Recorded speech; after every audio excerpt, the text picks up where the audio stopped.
Embarking on a journey through time, I invite you to discover the remarkable story of Portuguese exploration in the quest for spices and Christian allies. In an era when the horizon beckoned with untold mysteries, courageous navigators set sail from a small but determined Portugal. Their ambition was not driven solely by the lure of precious spices, but also by a fervent desire to establish a Christian counterbalance in a rapidly shifting world. At the heart of this adventure stood the visionary Infante Henrique, known to many as Prince Henry the Navigator, whose pioneering spirit launched a sequence of voyages that would alter the course of global history. His expeditions along the west coast of Africa gradually transformed European understanding of the world, disproving ancient beliefs about the nature of the earth and opening up routes to lands rich in resources. As the Portuguese explorers navigated treacherous waters, their paths intertwined with legends and the hope of finding Prester John, a fabled Christian monarch whose domain was thought to hold the promise of salvation and powerful allies. This dual pursuit of religious kinship and economic prosperity set the stage for encounters that would forever change trade in the spice-laden East. The early chapters of this story reveal not only the risks and rewards of exploration, but also the intimate intermingling of faith, ambition, and the relentless human spirit.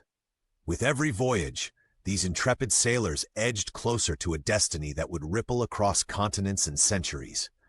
This narrative, woven from threads of daring adventure and resolute faith, reminds us that history is shaped by those who dare to dream beyond the known boundaries, forging paths that unite myth with reality in pursuit of an ever-elusive promise.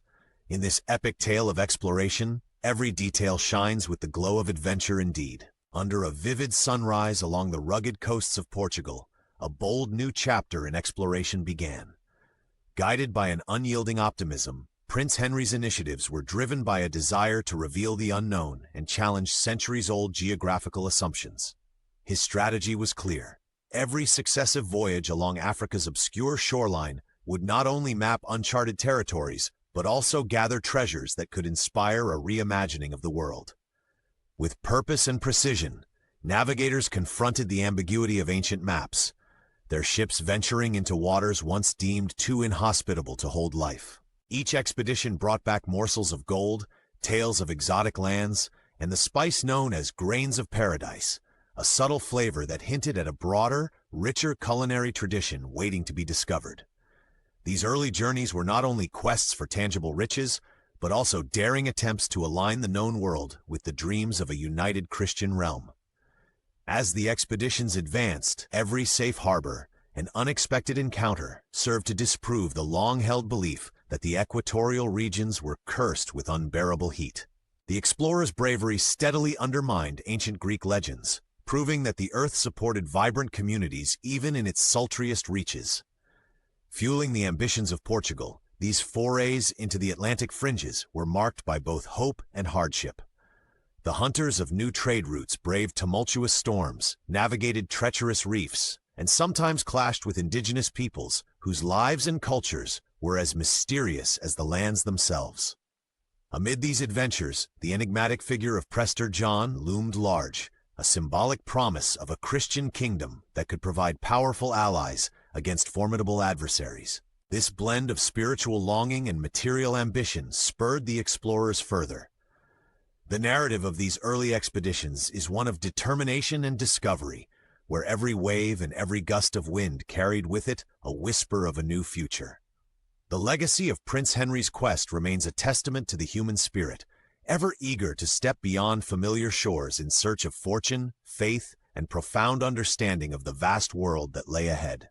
In this remarkable epoch of maritime breakthroughs, every expedition embarked as both a battle against nature and a quest to illuminate the future, intertwining courage with curiosity. Vasco da Gama's historic voyage to India stands as one of the most dramatic chapters in the annals of exploration. His journey, commissioned by King Manuel and fueled by the dual desires for wealth and a strengthened Christian alliance, began in 1497 when 4 brave ships left Lisbon with dreams as vast as the Atlantic itself. The expedition was marked by unexpected challenges and cultural collisions as the Portuguese navigators steered into uncharted waters along Africa's tumultuous coast. Their passage south was arduous, defined by violent storms and treacherous winds, yet each perilous moment served to test their resolve and deepen their conviction in the promise of discovery. As da Gama's fleet rounded the formidable Cape of Africa, fate intervened in surprising ways. Swept by fierce ocean currents and driven by the relentlessness of nature, their route shifted eastward, opening a direct passage to the spice-rich lands of India.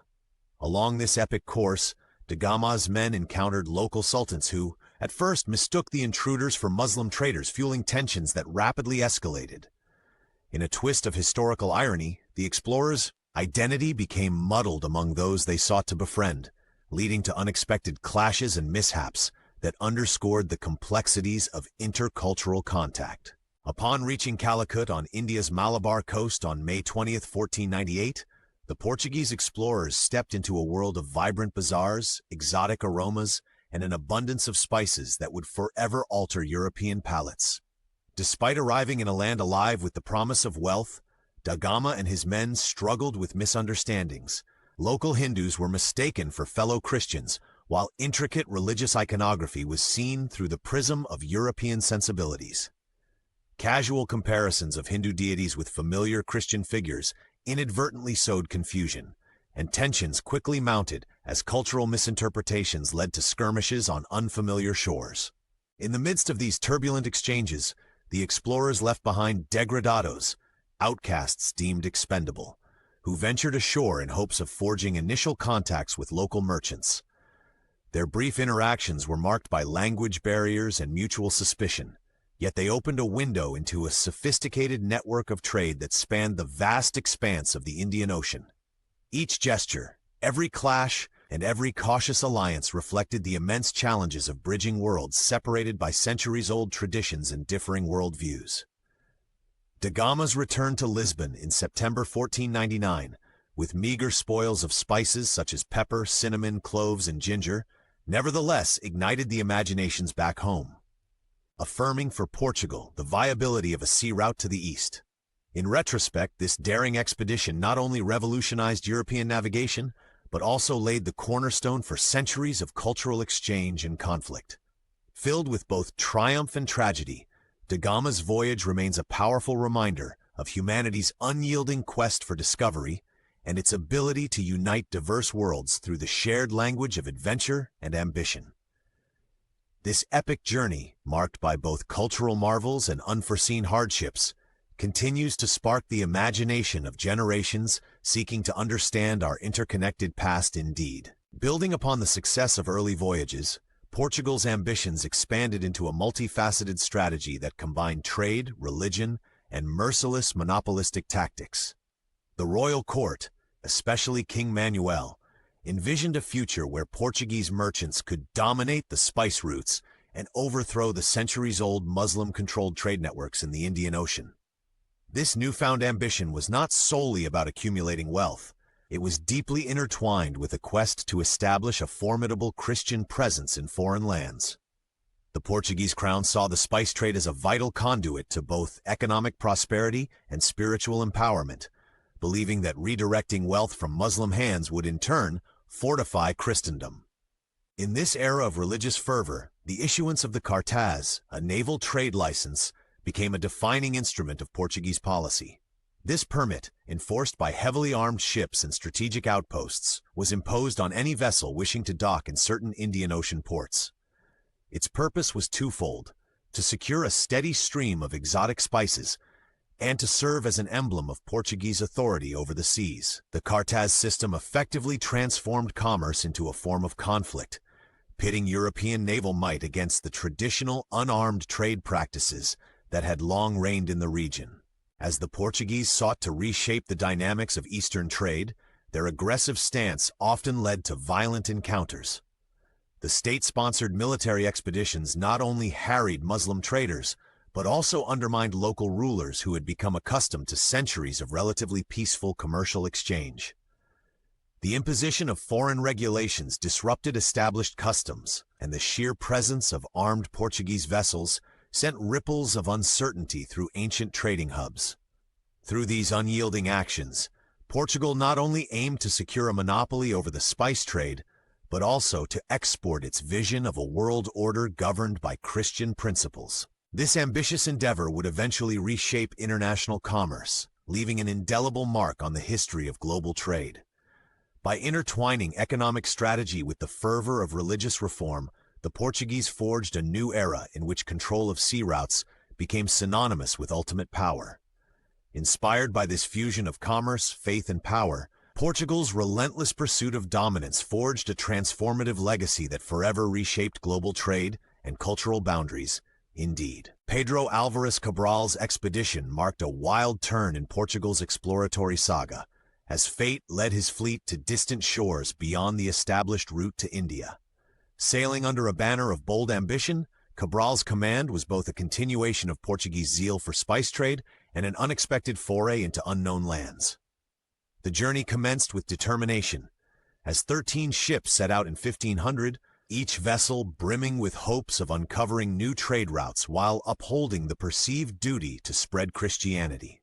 As the fleet navigated the familiar waters around Africa, unexpected winds and currents diverted their course dramatically. In a serendipitous twist, one of Cabral's ships made landfall on the uncharted coasts of South America, a discovery that would later be known as Brazil. This unanticipated encounter not only broadened the geographic understanding of the time, but also laid the foundations for Portugal's later colonial ventures in the New World. Meanwhile, the main fleet pressed onward toward India, arriving in Calicut, where tensions quickly escalated between the Portuguese and local Muslim traders. Skirmishes erupted when Cabral's men captured several vessels, prompting brutal reprisals that included the seizure and destruction of rival ships. The violence in Calicut was emblematic of the era's brutal clash between emerging European powers and established local trading networks. Cabral's forces, bolstered by their royal mandate, responded to hostility with force, bombarding key trading centers and leaving a trail of devastation that underscored the aggressive nature of Portuguese expansion. Even as they claimed Brazil on their unplanned detour, the Portuguese remained singularly focused on breaking through the established Muslim-controlled trade routes of the Indian Ocean. By the time Cabral's ships returned to Lisbon in July 1501, they carried with them not only precious spices, but also the news of Brazil's discovery. This dual achievement signaled a dramatic shift in global dynamics, as Portugal began to redefine the maps of trade and territorial control. The expedition demonstrated that the pursuit of commercial interests was inextricably linked with military might and religious fervor, setting the stage for future colonial conquests that would alter the fabric of global history. This remarkable voyage, filled with the unexpected twists of fate and the unmistakable determination of its crew, forever cemented Cabral's place in history as a harbinger of both new lands and new trade horizons. Embodying the spirit of exploration and the ruthless pursuit of opportunity, his expedition redefined known world boundaries and set a lasting precedent for commerce and conquest. Indeed, Portuguese naval supremacy emerged as a transformative force in the mid-1500s as the small European nation began to assert its influence over the vast Indian Ocean. With state-of-the-art ships and formidable military tactics, the Portuguese disrupted centuries-old trade practices that had long emphasized unarmed commerce and mutual cooperation among merchant communities. Their aggressive approach, embodied by the issuance of cartaz and the establishment of fortified outposts, challenged the established order and shifted the balance of power. Every port of call turned into a stage for asserting dominance, as fierce naval encounters unfolded against the backdrop of a vibrant, interconnected trade network. The arrival of armed Portuguese vessels in traditional trading hubs sent shockwaves throughout the region. Established merchants, who once relied on centuries of harmonious transactions, suddenly found themselves negotiating with a force that combined both economic muscle and military might. The traders, accustomed to unarmed commerce and a delicate balance of reciprocity, now had to contend with a system where protection and a significant fee for it became non-negotiable. Local rulers gradually realized that resistance could mean isolation, or worse, violent retribution. Over time, the Portuguese strategy redefined trade in the Indian Ocean. Their relentless enforcement of naval might not only disrupted the customary exchange of goods, but also forced a reordering of alliances among diverse communities. Traditional ports which once thrived on free trade had to adapt to new rules imposed by foreign powers. This period of transformation, marked by both innovation and conflict, reshaped the dynamics of commerce in profound and lasting ways, leaving an imprint that would influence global trade routes for centuries to come. This era of naval dominance forever altered the rhythm of maritime pursuits, as the commanding presence of Portugal's fleet reoriented economic networks and reshaped the destiny of nations engaged in unyielding trade remarkably.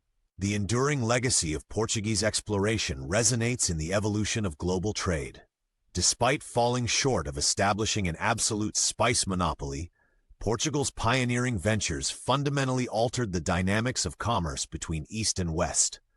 Through a blend of aggressive naval tactics, innovative trade practices, and relentless ambition, the Portuguese laid the groundwork for a new era where state power and mercantile enterprise intermingled seamlessly. This innovative model replaced the long-established unarmed barter system with a forceful approach that redefined relations with indigenous merchants and altered the competitive landscape in favor of European influence. The infusion of military might into commercial endeavors heralded a shift that rippled through centuries, inspiring similar strategies by other emerging colonial powers.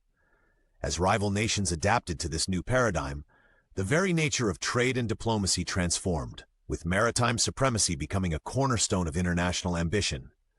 The strategic use of fortified trading posts, naval blockades, and enforced cartazes signaled the onset of modern globalized commerce, marked by both opportunity and conflict. Today, the story of Portugal's early expeditions serves as a powerful reminder of the transformative impact that daring exploration can have on history. It teaches us that the integration of economic strategy and military force can revolutionize global interactions, setting the stage for centuries of innovation, rivalry, and exchange across distant lands and cultures. This lasting influence continues to inspire modern thinkers and policymakers, reminding us that bold exploration can redefine not only trade, but the very fabric of human civilization with purpose.